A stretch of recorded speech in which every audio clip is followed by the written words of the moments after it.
Hi everyone, मैं हूं Vivek Singh. Future IITN channel पे आप सब लोगों का स्वागत है। तो बच्चों, आज हम लोग अपना क्वेश्चंस करेंगे परम्यूटेशन और कॉम्बिनेशन का, और वो क्वेश्चन आपके कुछ रेस्ट्रिक्टेड परम्यूटेशन या कॉम्बिनेशन से रिलेटेड हैं। तो हमने क्वेश्चन ऑलरेडी बोर्ड पे लिख दिया है, पहले इसको समझेंगे क्योंकि इस तरह के भी क्वेश्चन आपके JEE मेन और JEE एडवांस के पेपर में आते हैं। तो देखा जाए तो पहले क्वेश्चन क्या है एक बार देखा जाए तो how many words can be form using the letters of the word honest. Honest कोई लेटर है, मतलब वर्ड है, इसके लेटर्स जो हैं HONEST, इस तरह का कोई भी आप रख सकते हो। If each word starting with H, मतलब हर वर्ड की आपकी स्टार्टिंग H से होनी चाहिए।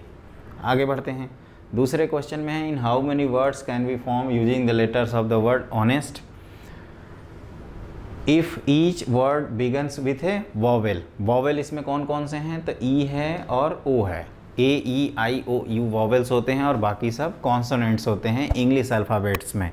तो उसी चीज़ को यहाँ पे सॉल्व किया जाएगा। तो देखिए, जो पहला क्वेश्चन है, अगर मैं पूछूं कि यहाँ पे जो लेटर्स हैं, पहले तो वर्ड्स जो आपको दिया हुआ है उसकी बात करें तो ये वर्ड है आपके पास ऑनेस्ट। अब इसके लेटर्स कौन कौन से हैं एक बार ध्यान दें, तो लेटर्स हैं आपके HONES और T। क्लियर? कितने लेटर्स हैं? 6 लेटर्स हैं। कोई आइडेंटिकल हैं तो नहीं, H एक ही बार आया है, O भी एक ही बार है, N भी एक ही बार आया है, E भी एक बार आया है, S भी एक बार, T भी एक बार। तो इसका मतलब कि यहाँ पे कोई भी लेटर रिपीट नहीं कर रहा है। अब आपको क्या चाहिए, स्टार्ट, तो 6 जगह बनाओगे क्योंकि सभी और सभी को कंसीडर करना है, ये चीज़ आप ध्यान रखिएगा। तो ये हमने 6 पोजीशन बनाया और H से स्टार्ट होने वाला लेटर चाहिए, तो H को क्या किया, पहले पोजीशन पे रिजर्व कर डाला। आगे बच्चों हम लोग डिक्शनरी वाले जो क्वेश्चंस करेंगे वो भी इसी से रिलेटेड है, वो अगली क्लास में हम किसी एक स्पेसिफिक क्लास में डिक्शनरी प्रॉब्लम्स करा देंगे। तो आप उसके लिए टेंशन मत लीजिए, आप हमारे साथ बस बने रहिए और हमारे चैनल को सब्सक्राइब ज़रूर कर लें। इतना मुझे मालूम, उम्मीद है कि आप सब्सक्राइब कर चुके होंगे। तो देखिए HONEST, H तो रिजर्व गया, अब बचे कितने, तो कहोगे कि ये 5, और 5 जगह कैसे अरेंज हो सकते हैं, तो 5 फैक्टोरियल वेज से। तो यहाँ नंबर ऑफ़ वेज हो जाएगा, या नंबर ऑफ़ जो भी लिखा है नंबर ऑफ़ वर्ड्स, तो नंबर ऑफ़ वर्ड्स क्या लिखेंगे, तो which is equal to 5 factorial. और H रिजर्व करने का 1, तो आप चाहो तो पहले पोजीशन के लिए और बाकी पोजीशन के लिए ऐसे लिख सकते हो, विच इज़ 120। तो ये रहा पहला क्वेश्चन, जिसमें आपने स्टार्टिंग में जब H से स्टार्ट करने वाला वर्ड चाहिए तो H को रिजर्व कर दिया बाई 1 मेथड। एक चीज़ बच्चों ध्यान रखना, रिजर्व जब करते हैं ना, इसका मतलब वो चीज़ वहाँ फिक्स हो जाती है, और जैसे ही वहाँ फिक्स हो जाएगी इसका मतलब नंबर ऑफ़ वेज जो होते हैं उसका सिर्फ़ और सिर्फ एक तरीका होता है। ऐसा नहीं कर सकते कि कभी O रिजर्व करें कभी E रिजर्व करें, क्योंकि यहाँ H से स्टार्ट होने वाला ढूंढ रहे हैं। अब अगले क्वेश्चन में क्या है कि आपका जो लेटर है या जो भी वर्ड है, ये तो हो गया ना मेरी तरफ से क्लियर। अब अगला क्वेश्चन मैं तुरंत बता देता हूँ, सिंपल सा है, इसी से रिलेटेड।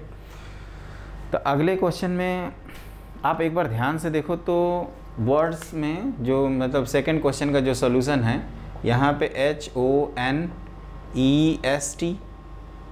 6 लेटर्स हैं और इसमें जो वॉवेल्स हैं वो 2 हैं आपके। तो ऐसा करते हैं, एक बार O से स्टार्ट होने वाला सर्च कर लेते हैं और एक बार E से, आइदर और। तो यहाँ भी 5 फैक्टोरियल आपका आंसर आएगा और यहाँ भी 5 फैक्टोरियल।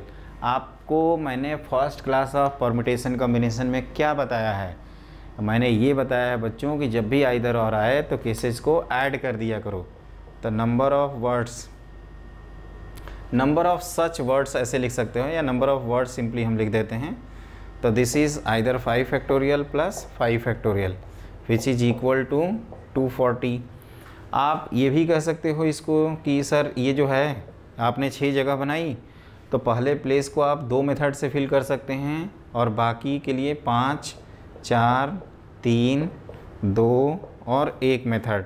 ये 2 क्यों हुआ बच्चों, क्योंकि वॉवेल से ही स्टार्टिंग होनी थी। तो या तो हम यहाँ पे O फिक्स कर सकते हैं या तो E फिक्स कर सकते हैं, तो जाएगा तो कोई एक ही। तो यहाँ पे 2 मेथड और बाकी के लिए 5 फैक्टोरियल। तो आप इसको ऐसे भी लिख सकते थे, 2 multiplied by 5 factorial which is equal to 240। तो इस तरह से भी आप इसका आंसर कर सकते हैं। तो मैंने अपनी तरफ से दोनों तरफ से ये बता दिया, दोनों मेथड से। पहले मेथड में क्या किया, वैसे पहला मेथड आपका एक सूटेबल मेथड है, पहले मेथड को ध्यान रखिएगा, वो एक इम्पॉर्टेंट मेथड है। पहले मेथड में बच्चों हमने ड्रॉबैक ये बताया है कि आपको केसेस लिखना पड़ेगा। बहुत सारे केस बनते हैं, जैसे 3-4 बने तो लिख ही लेना चाहिए, और फ़ायदा ये है कि इस मेथड में कभी भी गलती नहीं होती है। तो ये हमारी तरफ से क्लियर हो गया क्वेश्चन। अब हम लोग अगला क्वेश्चन करते हैं, तो please note down next question.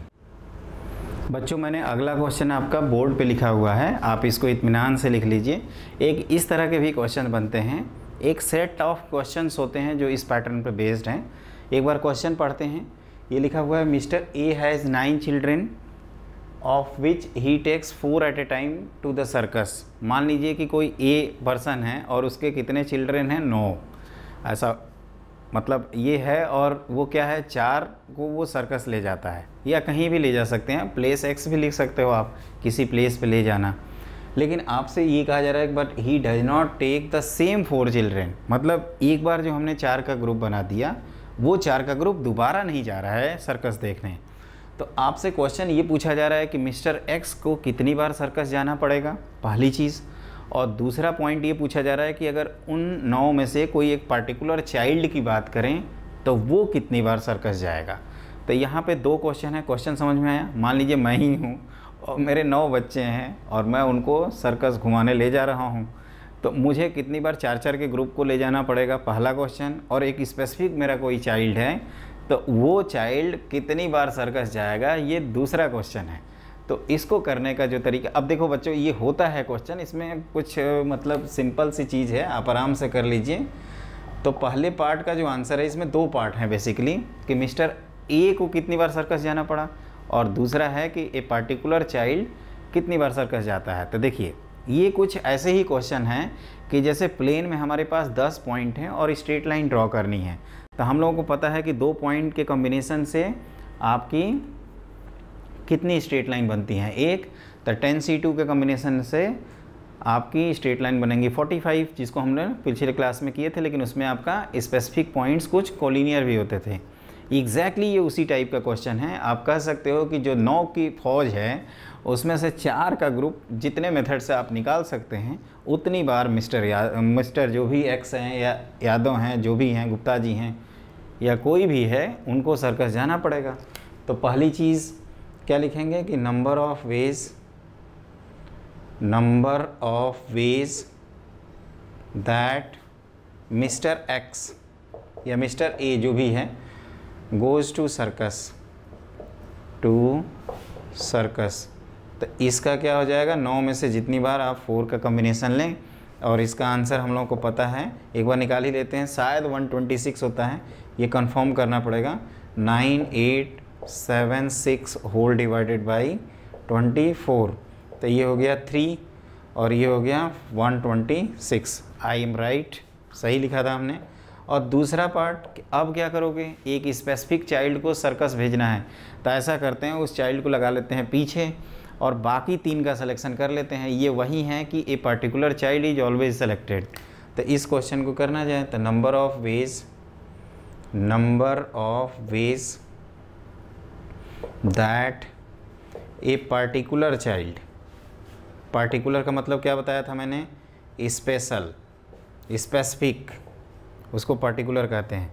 Specific child goes to circus, ये कितना होगा, तो कहो कि एक बच्चे को रिजर्व कर लीजिए, लेकिन यादव जी ले जा, मतलब जो भी ए हैं वो कितने को ले जा रहे हैं, 4 को।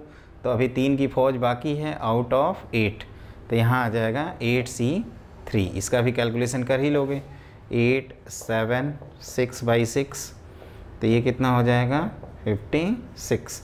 मतलब एक स्पेसिफिक चाइल्ड जाता है 56 टाइम्स। तो इस बात को आप याद रखिएगा।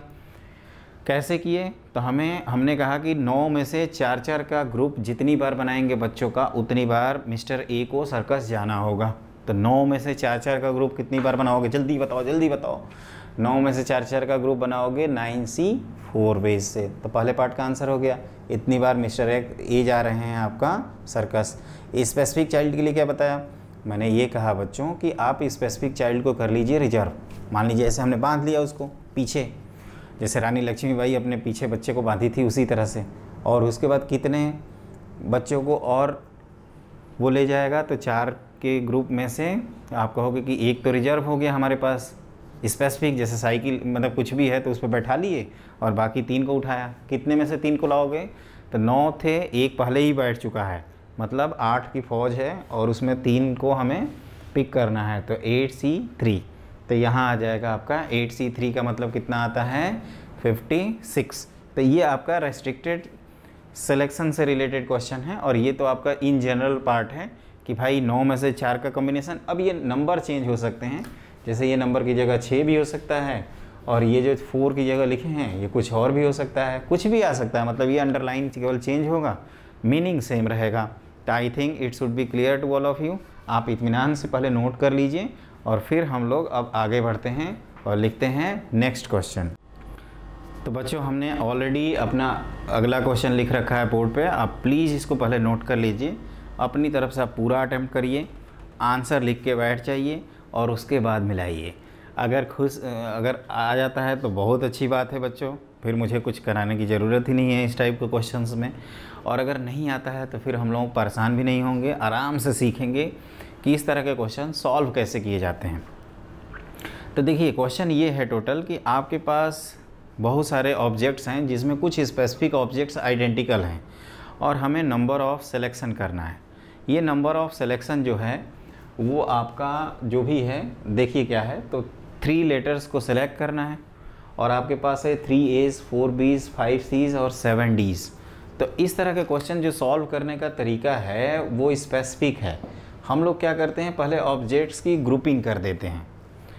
ये किसी वर्ड से भी लेटर दिया जा सकता है कि आप सेलेक्ट कर, जैसे महाभारत लिख दिया, वहाँ से आप 3 लिखा, या इलाहाबाद लिख दिया, या कोई भी वर्ड आप अपने मन से लिख दो और वहाँ से 3 लेटर सेलेक्ट कर लो या 4 लेटर सेलेक्ट कर लो। उस तरह के भी क्वेश्चंस दिए जा सकते हैं।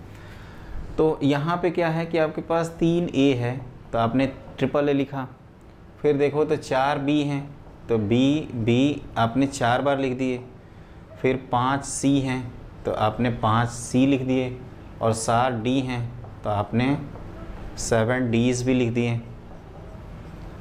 अब आपके कितने ग्रुप हो गए, 4 का ग्रुप। और देखा जाए तो जनता कितनी है एक बार देखें तो 7 और 5 हो गए 12, 4 16, 3 19, मतलब 19 ऑब्जेक्ट्स में से हमें 3 का सिलेक्शन करना है।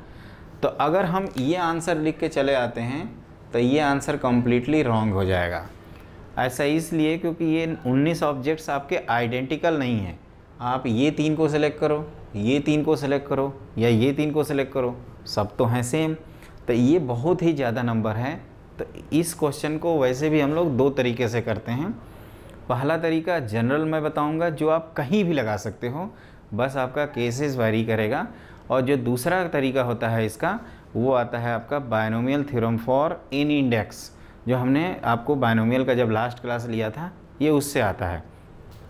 तो एक एक करके हम आपको एक बताते हैं। पहले फर्स्ट मेथड पे फोकस करते हैं जिसको हम लोग कहीं भी लगा सकते हैं। तो देखिए जो फर्स्ट मेथड है मेथड 1, उसको आप ध्यान से देखिएगा। मेथड 1 को या हम ऐसा कर सकते हैं बच्चों कि ये जो दूसरी चीज़ है उसको हम एक उस पर क्लास ही ले लेंगे मेथड 2 के लिए। तो आप निश्चिंत रहिए, मेथड 1 इन जनरल है, आप उसी पे फोकस करिए। तो देखिए क्योंकि अब हमने क्या किया है यहाँ पे ग्रुपिंग कर दिया, तो ये G1 G2 G3 और G4 ग्रुप हैं, बॉक्स हैं, बैग हैं, कुछ भी कह सकते हो, या बेड हैं 4 उस पर रखे हैं इस तरह के नंबर। मेथड 1 क्या होता है कि हम लोग केसेज बनाते हैं। केसेज क्या होता है, तो जैसे 3 चीज़ें हैं तो तीनों आइडेंटिकल हो सकती हैं, तीनों डिस्टिंक्ट भी हो सकती हैं, 2 आइडेंटिकल और 1 डिस्टिंक्ट भी हो सकती है। 4 के लिए सोच सकते हैं, 5 के लिए सोच सकते हैं, क्वेश्चन कह सकते हो 3 का है। तो इसमें मेरा सजेशन ये है बच्चों कि हमेशा नॉन इंक्रीजिंग ऑर्डर में केसेस को लिखो। जैसे हमने तीनों को आइडेंटिकल माना, 3 किया 3 0, फिर 2 1 किया 2 आइडेंटिकल 1 डिस्टिंक्ट, फिर 1 1 1 3 बार लिख दिया। तो केसेज आपके कौन कौन से बन रहे हैं, तो ऑल 3 आर सेम, क्योंकि हमें जो 3 का सिलेक्शन करना है वो 3 सेम हो जाए। और दूसरा केस हो सकता है 2 सेम एंड 1 डिस्टिंक्ट, एक अलग हो। अब जैसे इनके एग्जाम्पल दें तो 3 सेम का मतलब triple A triple B type के, ये तो मैनुअली गिन सकते हो, ये 4 ही होंगे। 2 सेम एक डिस्टिंक्ट का मतलब ए बी टाइप के जो लेटर्स हैं, मतलब इस तरह के कॉम्बिनेशन। और तीसरा होता है इसमें ऑल डिस्टिंक्ट।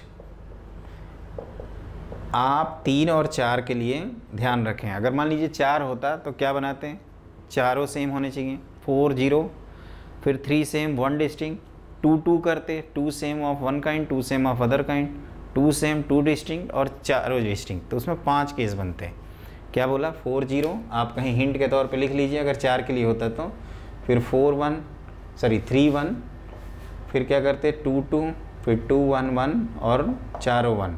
इसका मतलब चारों same, 3 same 1 distinct, 2 same of 1 kind 2 same of other kind, यहाँ पे 2 सेम 2 डिस्टिंक्ट और यहाँ पे ऑल डिस्टिंक्ट। तो ये इस तरह से जब लिखोगे ना, ये आप आराम से लिख सकते हो, माइंड में सोच सकते हो।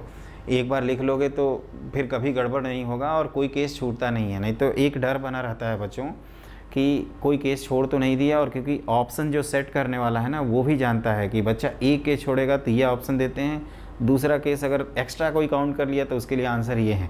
मतलब एग्ज़ाम पूरा ट्रैप, एक जाल की तरह है। अगर आप थोड़ा सा भी मिस्टेक करें आप उसमें ट्रैप हो जाएंगे और फिर बकरा बन जाएंगे। वो हमें नहीं करना है। हमें क्या करना है, सीधे निकल जाना है अपने टारगेट पे और मंजिल पे अपना, कहते हैं ना कि सक्सेस। तो तीनों सेम हो गए। अब इसको ले देखते हैं। तो इसको जो मैं लिखने का तरीका बता रहा हूँ उस पर ध्यान देना। ये नंबर ऑफ़ वेज लिखेंगे। तो नंबर ऑफ़ वेज हैं आपके। जब मैं दूसरा मेथड बताऊंगा बच्चों, तो इस मेथड को मैं एक बार बताऊंगा, उसके बाद उससे रिलेट करवाऊंगा। तो आप उसके लिए निश्चिंत रहिए, हमारे चैनल को सब्सक्राइब ज़रूर कर लीजिए ताकि उस क्लास की इन्फॉर्मेशन आप तक जाए तो कम से कम। तो देखिए तीनों सेम हो गए तो क्या हो गया, तो अपने पास ये जो 4 ग्रुप हैं इसमें कितने ग्रुप आपकी जो रिक्वायरमेंट है उसको फुलफ़िल कर सकते हैं। तो आप कहोगे 4 के चारों कर सकते हैं और 4 में से यूज़ करेंगे कोई एक। तो इसका तरीका है 4C1। वैसे भी मैं आपको स्टार्टिंग में बोल रहा था कि triple A, triple B, triple C, triple D 4 ही तो होते हैं, तो 4 लिखा हमने। ये 2 सेम और 1 डिस्टिंक्ट का क्या गेम है, तो देखो 2 सेम ये 4। और एक चीज़ ध्यान रखना, जब यहाँ पे मिनिमम 3 है, अगर बाई चांस ये 2 रहता ना तो फिर ये जो 4C1 लिखे हैं वो 3C1 हो जाता, क्योंकि उस समय ये 3 ही ग्रुप केवल हमारे ऑल सेम के रिक्वायरमेंट फुलफिल कर पाते। लेकिन यहाँ तो पहले से ही इन्होंने रेडीमेड फार्मूला सेट कर रखा है कि ये भी फुलफिल कर लेगा। तो इस बात को ध्यान रखिएगा।